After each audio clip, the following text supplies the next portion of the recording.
ఖర్జూరాల ఖజానా. ఖర్జూరాల్లో పోషక విలువలు ఎక్కువ.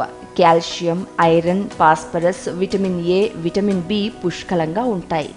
రుచితో పాటు ఆరోగ్యాన్ని ఇచ్చే ఖర్జూరాల గురించి తెలుసుకుందాం. ఖర్జూరాల్ని ప్రోటీన్ పవర్ హౌస్ అంటారు.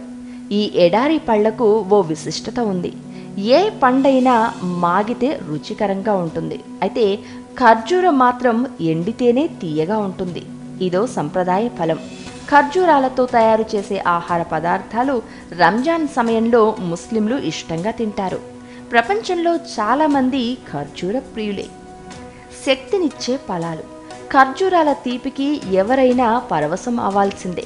వీటిలో మినరల్స్, అధిక మోతాదులో కార్బోహైడ్రేట్స్ ఉంటాయి. వీటిని తినడం వల్ల ఇన్ఫెక్షన్లు తట్టుకునే శక్తి కలుగుతుంది. రక్తస్రావాన్ని అరికడతాయి. ఉద్వేగాన్ని తగ్గించడంలోనూ ఇవి పనితనం కనబరుస్తాయి.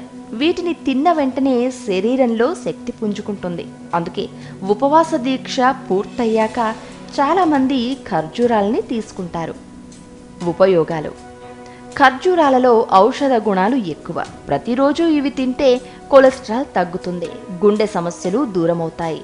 బ్లడ్ ప్రెషర్ని నియంత్రిస్తాయి. ఎముకల పటుత్వాన్ని పెంచుతాయి.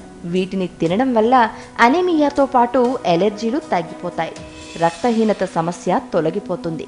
కంటి చూపు మెరుగవుతుంది. ఉదర సంబంధమైన వ్యాధులను ఖర్జూరాలు అరికడతాయి.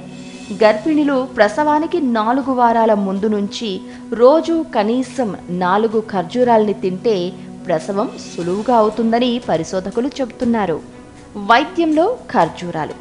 ఎండాకాలంలో ఖర్జూరాల్ని నీటిలో నానబెట్టి ఉదయాన్నే ఆ నీటిని తాగితే వడదెబ్బ నుంచి తప్పించుకోవచ్చు. వీటిలోని టానిన్ పెద్ద పేగులోని సమస్యలకు చెక్ పెడుతుంది. ఖర్జూరాల నుంచి తీసివేసిన గుజ్జును తీసుకుంటే జలుబు, శ్లేష్మం, గొంతు నొప్పి త్వరగా తగ్గిపోతాయి. కిడ్నీలోని రాళ్లను కరిగిస్తాయి. యూరినల్ ఇన్ఫెక్షన్లను నియంత్రిస్తాయి.